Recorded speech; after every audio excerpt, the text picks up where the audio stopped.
Hi, my name is Andrew Pang. Welcome to another edition of CMS Forex News. Today is Monday, August 4th, 2008. The New Zealand Labour Cost Index rose 0.8% in the second quarter, which met expectations. Wages were up 2% on the quarter. The data shows that the labour market remains tight, with employment growing. Australian housing prices fell in the second quarter, registering a negative 0.3% change compared to the first quarter. It is the first time housing prices have shown a quarterly decline in almost 3 years, though forecasts had called for an even bigger decline. Compared to a year ago, prices are up 0.2%, a slowdown from the 13.8% seen in the first quarter. Both the Aussie and the Kiwi were up on the Japanese yen overnight, which cut into some of the steep falls seen in the pair last week. Today, the Aussie rallied about 100 pips from its open. Switzerland's Purchasing Managers Index fell to 54.1. The report says this is the first time the index dipped below its long-term moving average since mid-2005. Meanwhile, the Eurozone Sensex measure of investors' confidence fell 6 points to negative 15.3, its lowest level in 5 years. High inflation, a strong euro, a weakening job market, and last month's rate hike by the ECB are all factors weighing on sentiment. Producer prices in the Eurozone were up 0.9% for the month of June, putting the annual rate at 8%. That is a new record high for the series, which goes back to 1990. Rising energy costs are the main culprit and put the ECB in a bind as inflation continues to climb and growth cools. In the UK, the construction PMI came in at an 11-year low of 36.7 in July. The housing sector there has ground to a halt, impacting the rest of the economy.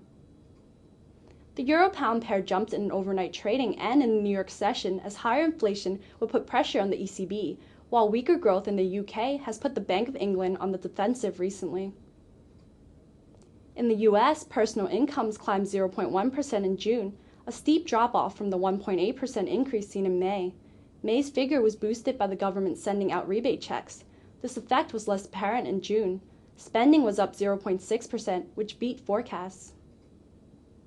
A measure of consumer inflation, the core PCE index, climbed to 0.3% for the month and 2.3% for the year.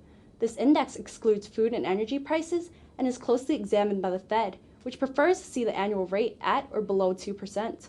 Higher prices may have amounted for a lot of the spending seen in June. Later in the New York morning session, data for factory orders surprised forecasts, coming in at 1.7% for the month. Demand for durable goods were up, as was the gauge of capital investment. Overnight, the dollar-yen pair gained to test near 108.30, but paused at New York Open. There was a dip at the New York Open as U.S. stocks started in the red, pressuring the greenback. By 11 a.m., however, the dollar retested its session high as oil slid $4 and stocks remained down but firm. The pound dollar saw a strong move in favor of the greenback this session. It broke below 1.9750. It's open for the week, falling 150 pips to find support near 1.96.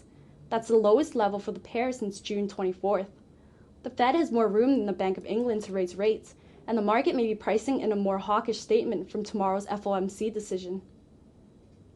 The US dollar-Canadian dollar pair broke above key resistance at 1.03, jumping to test 1.0360 around 11:30 New York time.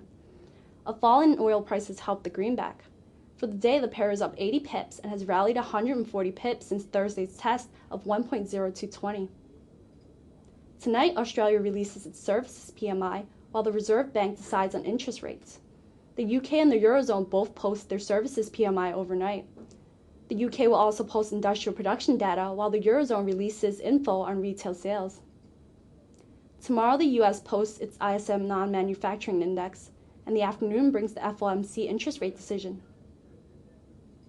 And that wraps it up for the day in Forex News. Join us again right here at cmsfx.com. Until next time, happy trading.